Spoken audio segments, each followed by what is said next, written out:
Mentang-mentang bokapnya presiden, itu langsung diangkat atau diusulkan menjadi ketua umum. Ini ngaconya luar biasa.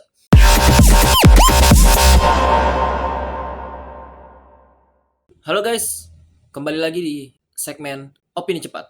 Nah, di Opini Cepat ini gue akan ngomongin soal Kaisang yang masuk PSI. Ya, Partai Solidaritas Indonesia.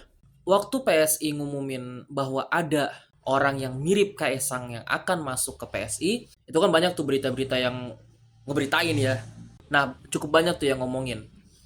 Ada yang bilang Kaisang kenapa nggak masuk PDIP seperti bapaknya gitu ya.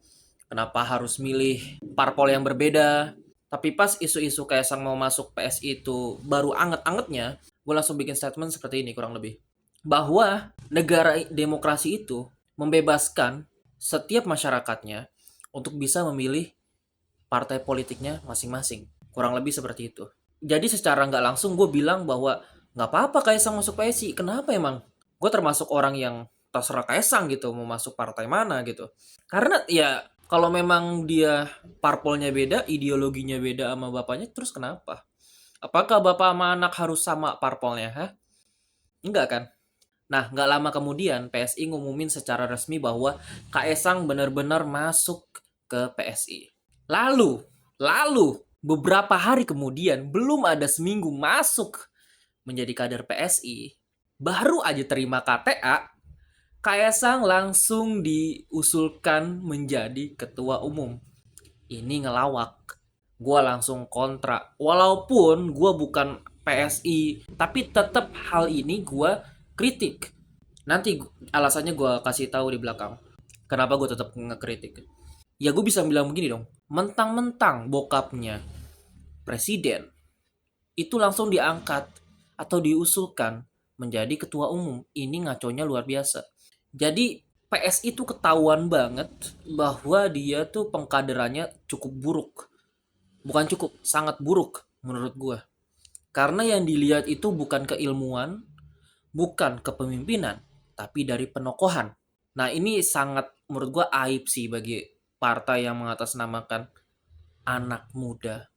Gue tahu ini bukan salah Kaisang sebenarnya. Ya orang-orang PSI ini sebenarnya. Ini menurut gue lagi ya, ini opini gue pribadi. Nah, gue akan ngejelasin kenapa ini adalah aib bagi PSI. Kenapa gue harus mengkritik ini juga, walaupun PSI bukan urusan gue sebenarnya. Jadi PSI ini salah satu parpol yang resmi di Indonesia yang dengan mudahnya mengangkat anak presiden sebagai ketua umum parpol.